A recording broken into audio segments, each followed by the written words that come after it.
Jack and the Beanstalk. Once upon a time there lived a boy called Jack. He lived with his mother on a small farm in a country. Despite all their hard work, Jack and his mother were very poor with barely enough money to keep themselves fed. What shall we do? What shall we do?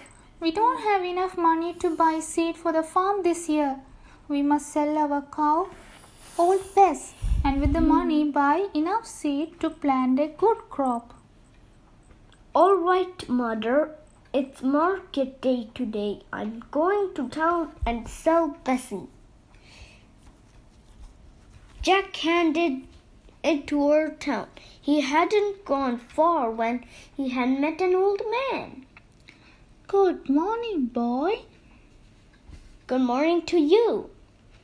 Where are you off to this fine morning? I'm going to the market to sell our cow Bessie. Well, what a helpful son you are. I have a special deal for such a good boy like you. The old man opened his hand to show Jack what he held. Beans? Asked Jack, looking a little confused. 3 magical seeds to be exact, young man. 1, 2, 3. So magical are they that if you plant them overnight, by morning they grow right up to the sky. I will give this to you if you give me that cow. Really, said Jack. And you're sure they're magical? I am. And if it doesn't turn out to be true, you can have your cow back. Well, that sounds fair, said Jack, as he handed over Bessie's halter or pocket the beans and handed back home to show his mother. Back already, Jack? I see you haven't got Old Bess. You have sold her so quickly. How much did you get her for her? Jack smiled and reached into his pocket. Just look at these beans, Mother. They're magical. Plant them overnight and... What? Oh, silly boy. How could you give away our milking cow for 3 measly beans? Mother burst into tears. Jack ran upstairs to his little room in the attic. So sorry he was as he threw the beans angrily out the window. When Jack woke up next morning, he found that the beans had grown out of the window into a garden, had sprung into a big beanstalk which went up and up and up until it reached the sky.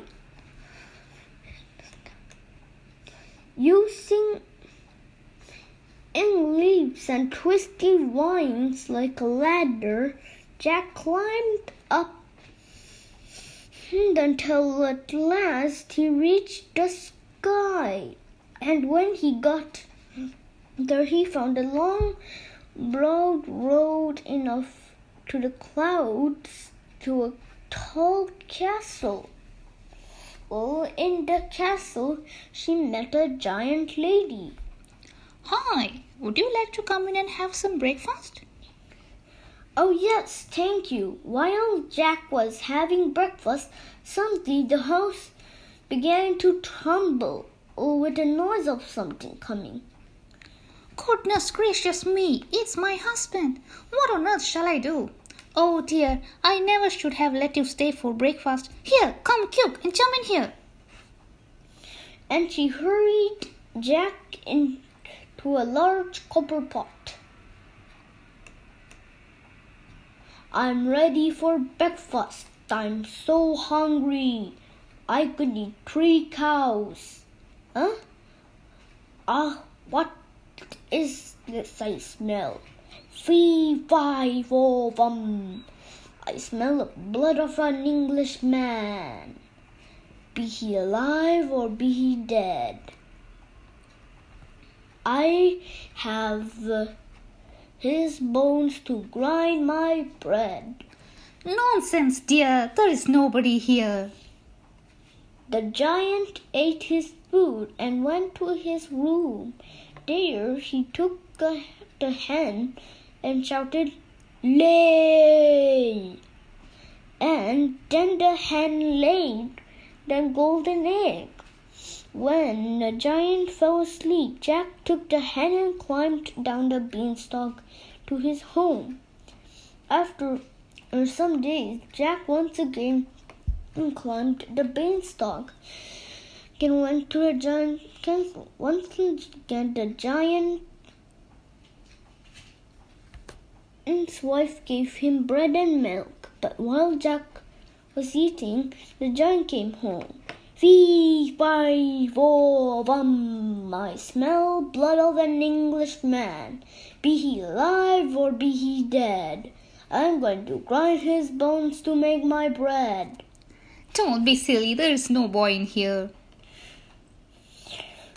The giant had a magical harp that could play beautiful things.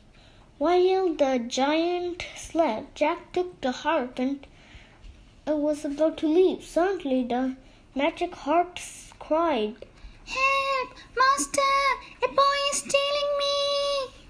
The giant woke up and saw Jack with the harp. For almost he ran after Jack, but Jack was too faster for him. He ran down the beanstalk and reached home. The giant followed him down. Jack quickly ran inside the house and fetched an axe and chopped the beanstalk. Thus he escaped from the giant. Jack and his mother lived happily ever after.